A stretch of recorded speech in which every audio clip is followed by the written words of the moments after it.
सुप्रभात बच्चों। कल अपन ने जो कल की कक्षा थी उसमें अपन ने पढ़ा था जो अपनी भूगोल की जो पुस्तक है दूसरा भाग है कक्षा 8 में, उसमें कल अपन ने पढ़ा था भूमि और मृदा। तो आज अपन जानेंगे जल और प्राकृतिक वनस्पति के बारे में। इसके बारे में जल और प्राकृतिक वनस्पति के बारे में आज अपन क्या करेंगे, चर्चा करेंगे। अब देखो सबसे पहले क्या लेते हैं अपन, जल।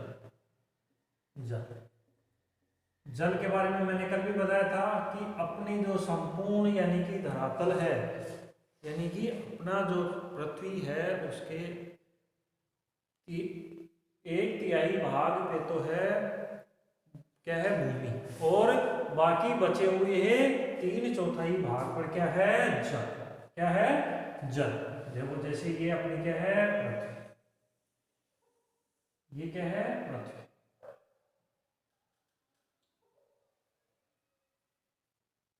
ये क्या है, पृथ्वी। ये अपनी पृथ्वी है और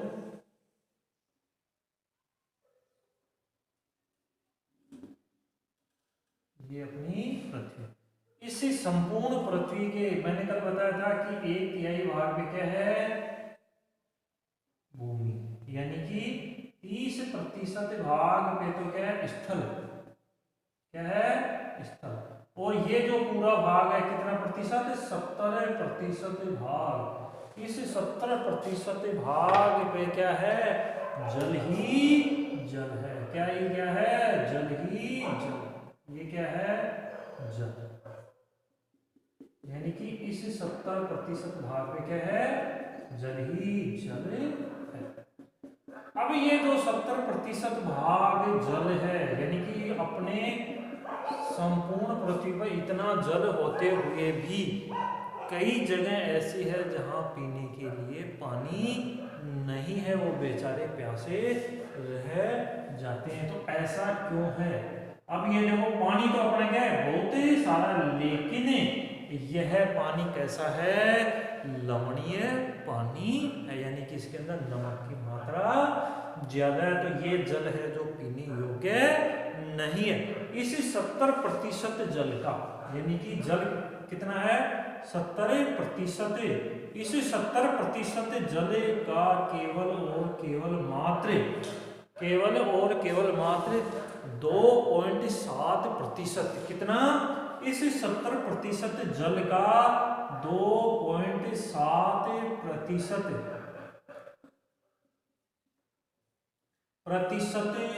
जल ही पीने योग्य है।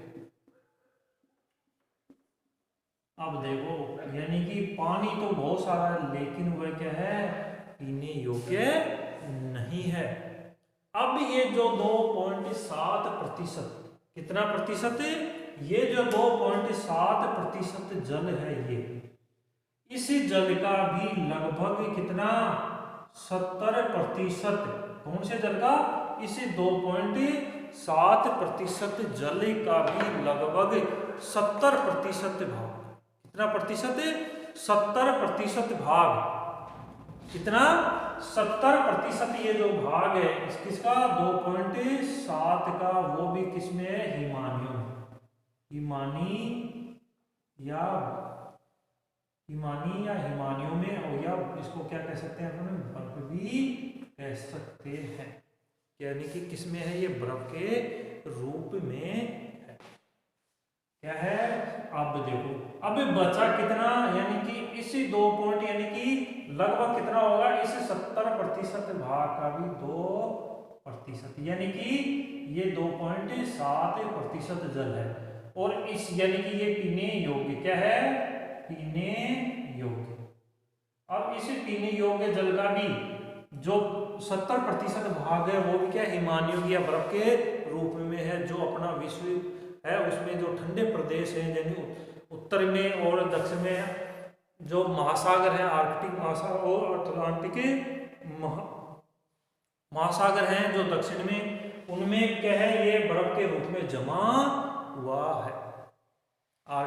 तो यानी कि इस 2.7% भाग का भी 70% किसमें है, बर्फ के रूप में जमा हुआ है। तो लगभग अपने पीना यानी कि अपने पास जो जल है वो केवल और केवल जो पीने योग्य जल है उसका मात्र 1% जल। कितना प्रतिशत? केवल 1% जल। अब ये जो 1% जल है वो अपने को क्या है, प्राप्त होता है। वो भी किस किस में होता है, यानी कि जैसे भौम जल, किसमें 1% जो जल है वो किस किस में है, भौम जल। इसमें भी किस किस में पाया जाता है, ये भौम जल। अब भौम जल किसे कहते हैं, यानी कि भूमि के अंदर जो बरसात होती है उसका पानी नीचे चला जाता है, वो इसमें आता है। तो 1% में क्या आ गया, भौम जल। इसी में आ गया ये भी भौम जल। दूसरा नदियां, नदियों में, इसमें नदियों में, ये भी इसी में से यानी कि 1% में से ही आता है। फिर उसके बाद में झीलों में, किसमें, झीलों में। और उसके बाद में जो वायुमंडल है उसमें जो जलवाष्प होती है उसमें, वायुमंडल और जल वाष्प के रूप में, यानी कि वायुमंडल में जलवाष्प के रूप में रहता है।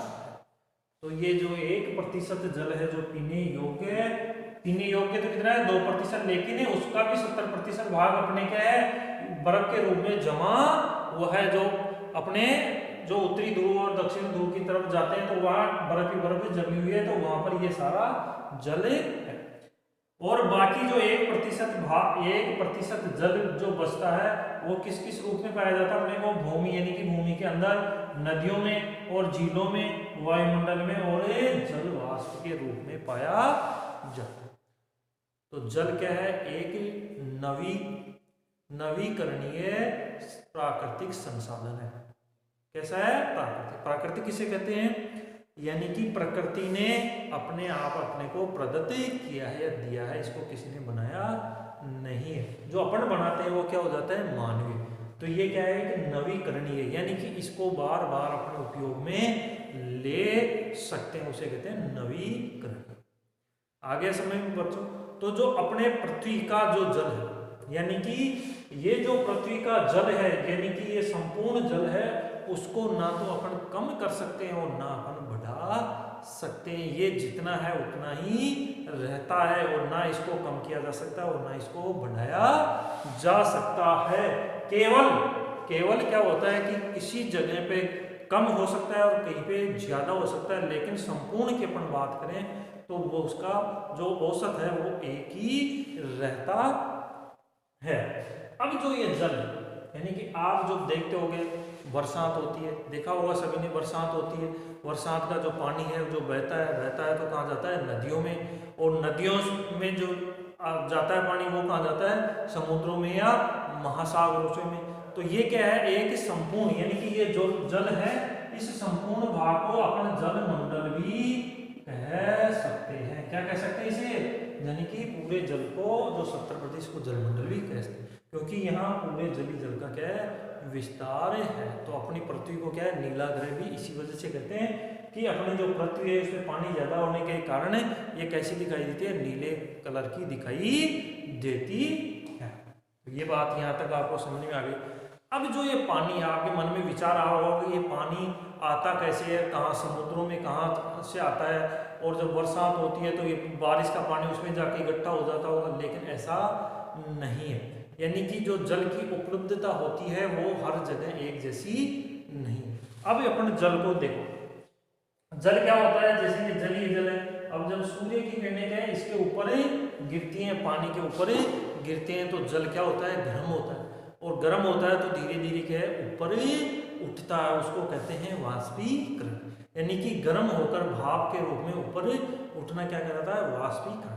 अब जो ये वाष्पीकरण होता है फिर उसके बाद में क्या बनते हैं, बादल बनते हैं, और बादल बनते हैं तो बादल फिर क्या करते हैं, बरसात करते हैं। तो बरसात फिर आती है भूमि के अंदर, वो भूमि के ऊपर गिरती है और वहां से बहकर नदियों द्वारा कहाँ चला जाता है, वापस महासागरों में। तो ये क्या है, एक ही चक्र बने जाता है। तो इसकी प्रचुरता में क्या रहती है, जगह विविधता रहती है या प्रतीत होती है। अब अपन बात करें, यानी कि कभी आपने देखा होगा कि घरों में इनमें क्या है, नल लगा हुआ होता है। मैं आपको बता दूं कि एक नल जैसे पूरे दिन टप टप गिरता रहता है तो वो एक वर्ष में लगभग कितना 1200 लीटर पानी क्या कर देता है, व्यर्थ कर देता है। तो ये अपना अमूल्य संसाधन है। तो मैं आपको थोड़ा सा बता देता हूँ, यानी कि जो ये जल है वापस भूमि पे आता है और कैसे महासागरों में पहुंचता है, इसको क्या कहते हैं अपने, जल चक्र कहते हैं। क्या कहते हैं, जल चक्र कहते हैं। तो ये जो चित्र जो मैंने बनाए हैं सबको अपनी क्या है, नोटबुक में बनाने हैं। अब देखो थोड़ा सा क्या पढ़ता हूं मैं, जल चक्र, उसे क्या कहते हैं, जल चक्र। अब जल चक्र कैसे होता है, देखो मैंने अभी आपको बताया कि जैसे महासागर होते हैं, महासागरों का जल ऊपर उठता है और ये होते हैं। अब देखो कैसे होता है जल चक्र, अभी आपको मैं बता।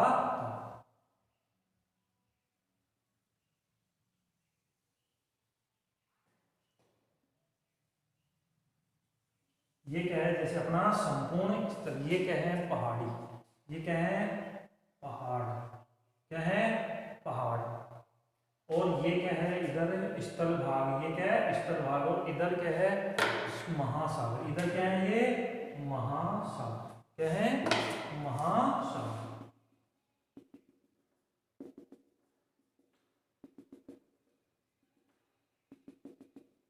ये क्या है महासागर, इसको कहते हैं महासागर।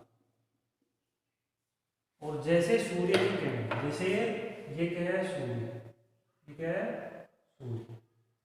अब सूर्य की किरणें क्या गिरती हैं, जैसे जल पे गिरती हैं तो जल क्या होता है, गर्म होता है। जल क्या होता है, गर्म होता है। तो गर्म होता है तो क्या बनती है, भाप बनते हैं, यानी किसका वाष्पीकरण होता है। अब वाष्पीकरण होगा तो जल हल्का होगा तो क्या होगा, हल्की चीज होती है वो ऊपर ही उठती है। तो जल क्या होता है, ऊपर उठने लग जाता है। कैसे, ऊपर उठ के ऐसे उठ जाता है, और ऊपर उठ जाता है तो क्या बन जाते हैं, क्या बनते हैं, बादल बने जाते हैं। क्या बन जाते हैं, बादल बने जाते हैं। ये क्या बन गए, बादल। क्या बन गए, बादल।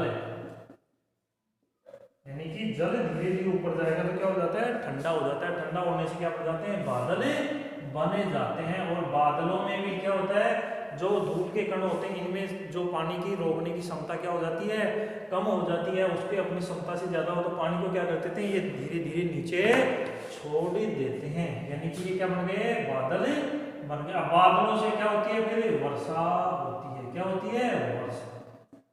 ये क्या होगी, वर्षा। इसको क्या कहते हैं, वाष्पीकरण। ये क्या हो रहा है, जल का वाष्पीकरण। तो ये वर्षा होगी।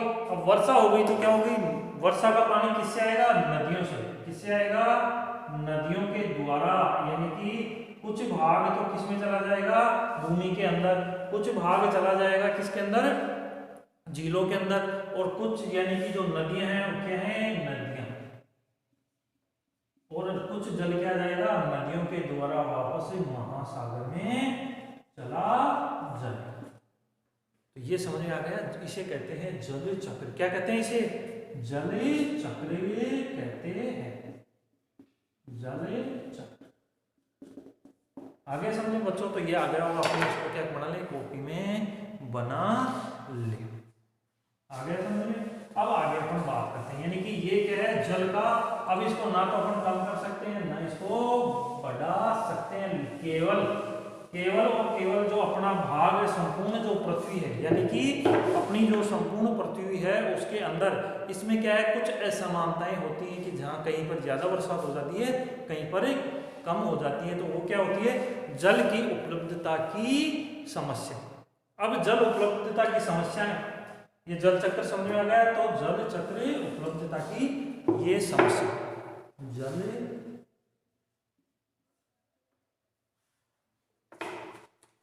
उपलब्धता की समस्याएं। अब देखो समस्याएं कैसी हैं, आपने कभी देखा होगा, सुना होगा, किताबों में पढ़ा होगा, समाचारों में भी आती हैं, तो कई जगह अपन सुनने आते हैं कि यहाँ तो बिल्कुल सूखा पड़ गया, यहाँ के लोगों के लिए पीने के लिए पानी नहीं है। तो ऐसी कई जगह हैं जहाँ पर क्या है समस्या ज़्यादा, और कहीं पर अपन सुनते हैं कि पानी इतना, बाढ़ इतनी आ गई कि लोगों के घरे बह गए, बहुत ही काफ़ी जनधन की हानि हुई। तो ऐसा किस वजह से होता है कि ये जो वर्षा होती है या वर्षा का जल होता है उसकी उपलब्धता, यानी कि जल के आधार पर कहीं पर वर्षा कम होती है, कहीं पर वर्षा ज़्यादा होती है। तो ये क्या होती है, जैसे अपना उपलब्धता की समस्या क्या है, अनेक जगहों पे है, यानी कि संपूर्ण विश्व में है। जैसे मैं आपको बताऊं अभी कि अपना जो विश्व की जो सभी देश हैं उनमें कहाँ कहाँ लगभग यह जल की समस्याएं आती हैं। तो अभी देखो आप, ये क्या है अपना विश्व का मानचित्र, ये क्या है विश्व का मानचित्र। इस विश्व के मानचित्र में क्या है, ये 7 महाद्वीप है। इन महाद्वीपों में भी हर जगह क्या है वर्षा समान नहीं होती। तो इनमें से अपन जैसे मान लें सबसे कम, यानी कि जो वर्षा के क्षेत्र है वो मैं आपको पूरे विषय में बताऊंगा। यानी कि ये जो अफ्रीका महाद्वीप है, ये कौन सा महाद्वीप है, अफ्रीका महाद्वीप। इस महाद्वीप के भी लगभग यानी कि अधिकतर भाग में क्या है वर्षा तो बहुत ही कम होती है। फिर उसके बाद में अपन बात करें कि जैसे एशिया महाद्वीप, ये कौन सा अपना महाद्वीप है, एशिया महाद्वीप के इस भाग में, किस भाग में, इस पश्चिमी भाग के अंदर और इस दक्षिणी भाग के काफी हिस्सों में क्या है वर्षात कम होती है, यानी कि जल की उपलब्धता समान नहीं होती। इसके बाद में अपन बात करें कि जैसे ये है अमेरिका, उत्तरी अमेरिका जो महाद्वीप है, उसमें भी ये जो अमेरिका का ये जो भाग है, इसी भाग के अंदर क्या है वर्षात कम होती है। फिर उसके बाद में इसी का एक देश है मेक्सिको, इसमें भी क्या है वर्षात बहुत कम होती है। फिर यह जो दक्षिणी अमेरिका महाद्वीप है, इसमें भी क्या है, इसी भाग में क्या है वर्षात बहुत कम होती है। तो यहाँ पर क्या है अक्सर सूखा पड़ता है। और जो हाँ 7 महाद्वीप क्या बन गया ऑस्ट्रेलिया, इसके भी लगभग यानी कि अधिकतर भाग में क्या पड़ता है, हमेशा सूखा पड़ता है। क्या पड़ता है, सूखा। सूखा किसे कहते हैं, यानी कि बरसात बहुत कम होती है, जिसे अन्न और चारे जल की यानी कि समस्या उत्पन्न हो जाती है, उसके कहते हैं सूखा कहते हैं। तो ये आपके समझ में आ गया बच्चों, यानी कि 7 जो अपने महाद्वीप है मैंने बता दी, ये कौन सा है अफ्रीका महाद्वीप में, यानी कि संपूर्ण भाग में क्या है अधिकतर सूखे की समस्या रहती है। क्यों रहती है, क्योंकि वहाँ बरसात कम होती है। ये यूरोप महाद्वीप आ गया, ये एशिया महाद्वीप आ गया, अफ्रीका, ये ऑस्ट्रेलिया, ये उत्तरी अमेरिका, ये दक्षिणी अमेरिका, ये अंटार्कटिका महाद्वीप। जो भी मैंने बताया कि यहाँ बर्फ के रूप में जो अपना जल है वो इन्हें पे क्या है जमा हुआ है, और जो उत्तर के हैं इनमें ग्रीनलैंड ये सारे हैं, इनमें भी क्या है बर्फ के रूप में जमा हुआ। तो आगे होगी समझ में, यानी कि इन क्षेत्रों में क्या है जल की क्या है हमेशा समस्या बनी रहती है। फिर आगे अपन बात करते हैं अब इन, यानी कि ये क्या है समस्या आगे। अब इन जो जल संसाधन है उनकी, इसको क्या कर सकते हैं अपन, संसाधनों को संरक्षण कैसे, यानी कि इनको कैसे बचा सकते हैं। तो बचाने का उपाय यानी कि अपने जीवन में अपन जितना हो सके उतना कम से कम पानी की क्या है व्यर्थ करना चाहिए। यानी कि कम से कम पानी को क्या करना चाहिए, व्यर्थ करना। जैसे आप देखते हो उद्योग धंधे लगे उनके पास में, जैसे नाले देखे होंगे, नालों में भी क्या है इतना पानी रहता है, उसके पास में से अपन गुजरते हैं तो वहाँ इतनी भयंकर बदबू आती है कि अपन वहाँ से गुजर ही नहीं सकते। जो अपशिष्ट पदार्थ होते हैं वो क्या है सारे जाकर उसी जल में मिल जाते हैं, तो वो क्या हो जाता है प्रदूषित हो जाता है। ये क्या है प्रमुख क्या है इनकी समस्याएं, यानी जल की क्या है ये समस्याएं रहती है।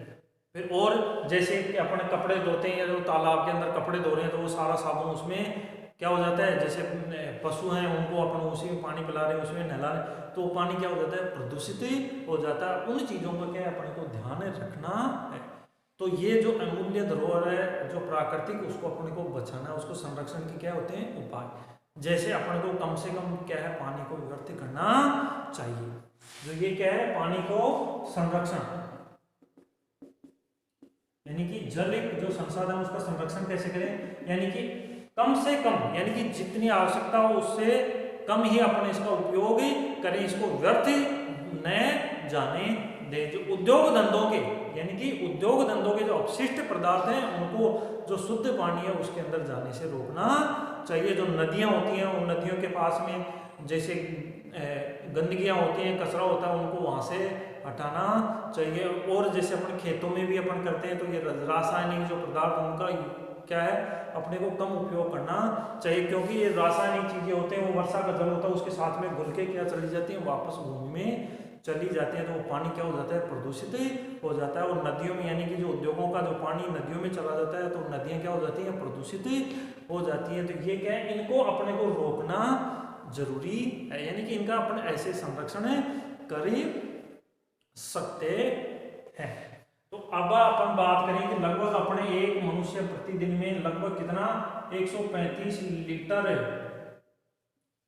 135 लीटर जल का उपयोग करता है। अब इतना जल यानी कि अपने संपूर्ण पृथ्वी में जल तो बहुत है लेकिन वो पीने योग्य नहीं है, यानी कि लवणीय जल। तो यानी कि इतना पानी होता है, तो इनको भी अपने को क्या करना चाहिए कि जब जरूरत हो उसी समय अपने को पानी को यूज लेना चाहिए।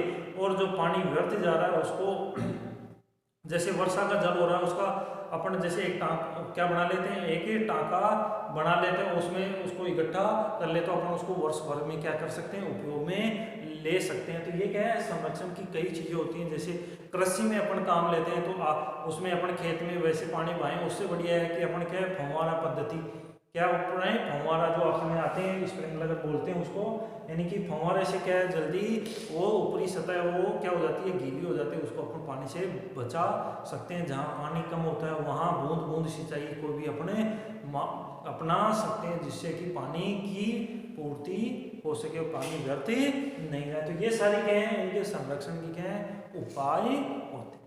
अब उसके बाद में अपना तीसरा लास्ट और पॉइंट आता है वो क्या है प्राकृतिक वनस्पति और वन्य जीव। तो अब अपन बात करें किसकी प्राकृतिक वनस्पति और वन्य जीवन, इसकी अपन बात करें।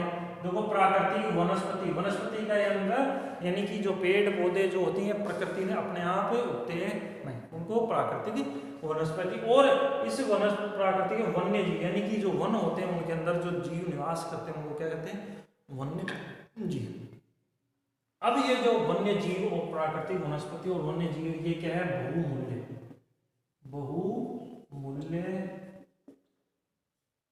संसाधन।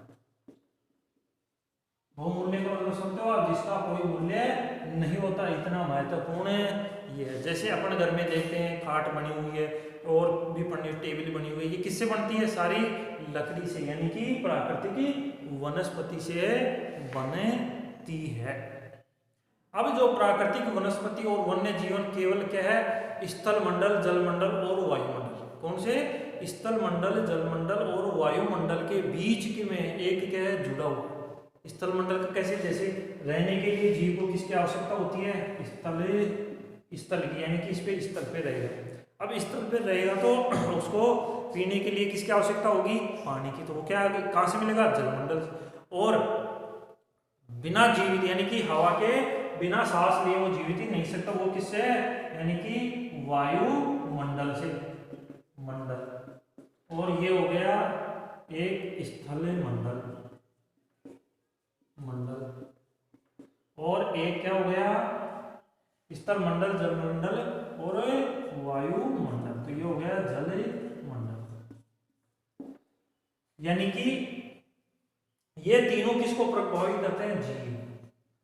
अब जीव को क्या कर सकते हैं, यानी कि इसमें जीव रहता है इसको अपन क्या कह सकते हैं जीव मंडल भी कह सकते हैं। तो ये तीनों क्या बीच का जो मिला जुला बीच का यानी कि तीनों प्रभावित इसको करते हैं, तो इसको क्या कहते हैं अपन जैव मंडल भी कहते हैं। यानी कि स्थल मंडल जल मंडल और वायुमंडल का जो यानी कि जो छोटा क्षेत्र होता है उसके बीच का यानी कि जो सकरा क्षेत्र होते हैं वो पाए जाते हैं, उनको ही क्या कहते हैं जैव मंडल कहते हैं। तो वो किस में आ गए इसी में, यानी कि वन्य जीव और वनस्पति ये सारे किस में आ गए इसी मंडल के अंदर आ गए। जीव मंडल किसे कहते हैं, यानी कि जीव उसे कहते हैं जिसकी क्या वृद्धि होती है। क्या होती है वृद्धि, जैसे पौधा होता है इतने थोड़ा पहले इतना सा होगा फिर इतना इतना इतना बड़ा हो जाएगा।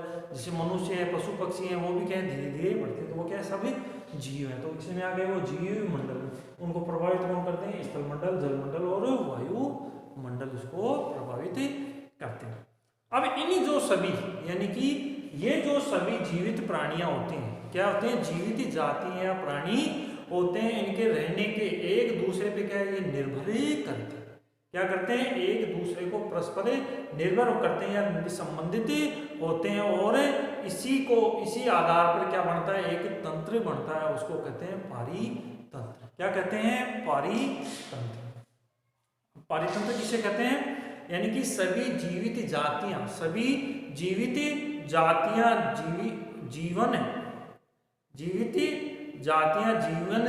जीवित रहने के लिए एक दूसरे पे क्या रहती हैं, परस्पर संबंधित और निर्भर रहती हैं। इसे ही क्या कहते हैं, अपने पारितंत्र कहते हैं। कैसे रहते हैं, देखो एक दूसरे पर निर्भर। जैसे मैं आपको बताऊं, जैसे एक मधुमक्खी देखा होगा आपने, छत्ते भी देखे होंगे, वो रस कहाँ से लेके आती है, यानी कि फूलों से रस चूस के लाती है और क्या बनाती है, शहद बनाती है। तो एक दूसरे पे क्या हो गए, ये परस्पर संबंधित हो गए।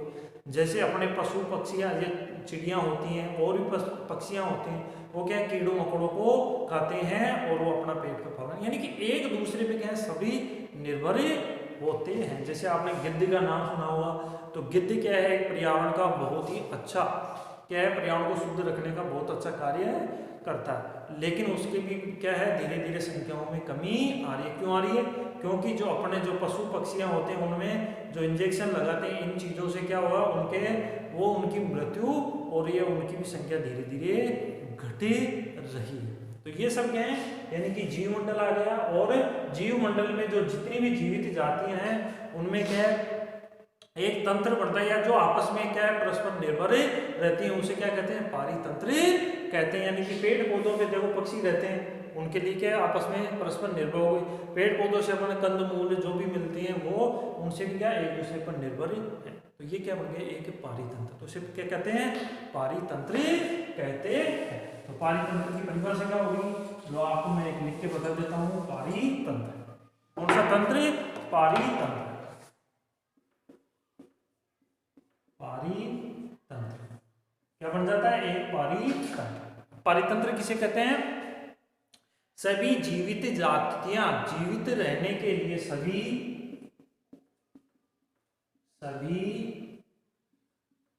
जीवित जातियां जीवित रहने के लिए जीवित जातियां जीवित रहने के लिए एक दूसरे पर परस्पर या एक दूसरे से जीवित रहने के लिए एक दूसरे से परस्पर संबंधित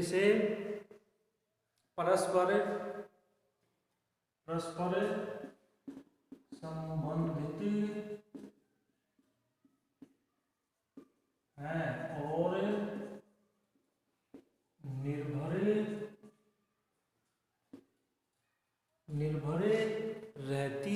निर्भर रहती हैं, इसे ही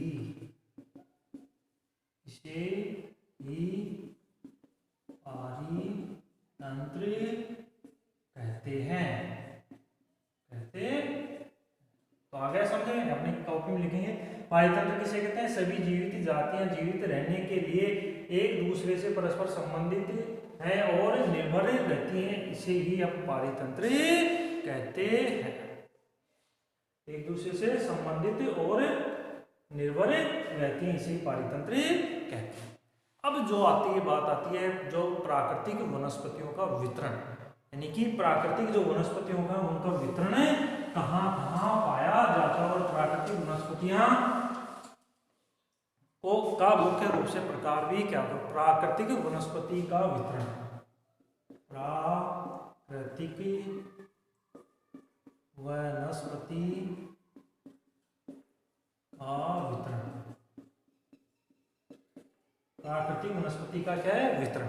अब जो प्राकृतिक वनस्पति है की वृद्धि मुख्य रूप से क्या है, तापमान और आर्द्रता, यानी कि उसको सूर्य की रोशनी की आवश्यकता होती है और नमी यानी कि पानी की भी आवश्यकता होती है, जब ही क्या है प्राकृतिक वनस्पति उग सकती है। अब जो विश्व की वनस्पति है उनको, यानी कि जो विश्व में है तो उनको मुख्य रूप से, यानी कि इनको मुख्य रूप से 4 भागों में बांटा जा सकता है। कितने भागों में बांटा जा सकता है, यानी कि मुख्य रूप से 4 भागों में इनको बांटा जा सकता है। अब ये 4 भाग कौन कौन से होते हैं, देखो एक तो होता है घास, क्या होती है, एक तो जैसे वन, क्या हो गए वन, क्या हो गए वन। दूसरा हो गया घास स्थल, घास स्थल। तीसरा क्या हो गया गुल्म, क्या हो गया गुल्म। और चौथा क्या हो गया टुंड्रा, क्या हो गया टुंड्रा। यानी कि इनको मुख्य रूप से कितने भागों में बांट सकते हैं, 4 भागों में अपन बांट सकते हैं। अब ये जो 4 भाग हैं इनकी क्या है, चारों की क्या है अलग अलग विशेषता, यानी कि नाम से अपने को पता चल रहा है। देखो ये क्या है वन, वन का तो नाम अपन ने सुना होगा जहाँ पेड़ पौधे सर्वाधिक ही होते हैं। अब ये जो वन भी होते हैं वो भी क्या है कई प्रकार के होते हैं, लेकिन अपन मुख्य रूप से 2 ही करते हैं, यानी कि 2 कौन से होते हैं, एक होते हैं सदाहरित, एक वन क्या होता है जैसे सदाहरित, एक वन कौन सा होता है सदाहरित, और दूसरा होता है पर्णपाती। दूसरा कौन सा होता है पर्णपाती। अब देखो पर्णपाती आपको मैं बताता हूँ, सदाहरित का मतलब यानी कि केवल और केवल वर्ष में क्या है ये पत्तियां एक बार गिराते हैं, और गिराते में क्या है अनेक प्रकार के क्या होते हैं पेड़ पौधे होते हैं, जिनमें ये पता नहीं चलता कि कौन से पेड़ के पत्ते गिर गए, यानी कि हमेशा कैसा दिखता है अपने को हरा भरा दिखता है। और ये जो पर्णहरित यानी कि वर्ष में एक बार अपनी क्या है पत्तियां गिरा देते हैं, तो उसको क्या है पर्ण, पर्ण का मतलब होता है पत्तियां, यानी कि एक बार पत्ती गिरा देते हैं उसे क्या कहते हैं पर्णपाती कहते हैं। उसके बाद में दूसरा क्या है घास स्थल। घास का नाम सुना हो, जैसे अपने चारा भी बोलते हैं, जैसे गाँव में भैंस चराते उनको क्या है घास खिलाते हैं, तो क्या हो गया घास स्थल। गुल्म, गुल्म एक तरह से क्या होता है जैसे पौधे होते हैं उनको क्या है तना, जैसे ये पौधा है इसको क्या है तने से यहाँ से काट देते हैं और फिर इसको छोड़ देते हैं। क्यों छोड़ देते हैं, क्योंकि जब वर्षा होगी तो दोबारा वह फूट के तैयार हो जाएगा या पौधा उसका बन जाएगा, उसे क्या कहते हैं गुल्म कहते हैं। और दूसरा होता है टुंड्रा, यानी कि जो ठंडे प्रदेश होते हैं उनके अंदर जो वनस्पति पाई जाती है उसे टुंड्रा वनस्पति कहते हैं। यहाँ पर केवल एक छोटी छोटी झाड़ियाँ मिलती है। तो ये हो गया सारा वनों का वितरण है। और ये अब उसके बाद प्राकृतिक वनस्पति और वन्य जीवन का अपने ये सारी चीजें इनको बचा कैसे सकते हैं, यानी कि जो वर्तमान के अंदर कई योजनाएं भी चलाई गई, जैसे राष्ट्रीय उद्यान क्या चलाया गया है, राष्ट्रीय उद्यान चलाया गया है, वन्य जीव अभ्यारण्य बनाए गए हैं और जैव मंडल नीचे, यानी कि इन चीजों को इनको बचाने के लिए, यानी कि जो प्राकृतिक जो ये संसाधन है जो अमूल्य है उनको बचाने के इस, यानी कि प्राकृतिक वनस्पति का क्या है संरक्षण। अपन संरक्षण कैसे कर सकते हैं, यानी कि इनको जैसे सरकार ने चलाया राष्ट्रीय उद्यान, कौन सा चलाया है मुख्य रूप से राष्ट्रीय उद्यान। राष्ट्रीय उद्यान किसे कहते हैं, यानी कि वर्तमान और भविष्य की जो चीजें होती है, वर्तमान और भविष्य की पीढ़ी के लिए एक या एक से अधिक पारितंत्रों के पारिस्थितिकी एकता की रक्षा के लिए नामित किया गया प्राकृतिक क्षेत्र क्या कहलाता है, राष्ट्रीय उद्यान कहलाता है। और वन्य जीव अभ्यारण्य बनाए जाते हैं, यानी कि अनेक प्रकार के जो जीव विलुप्त होने के कगार पर उनको वहां रखा जाता है। तो ये भी क्या है एक उपाय है। अब दूसरा है जैव मंडल नीचे।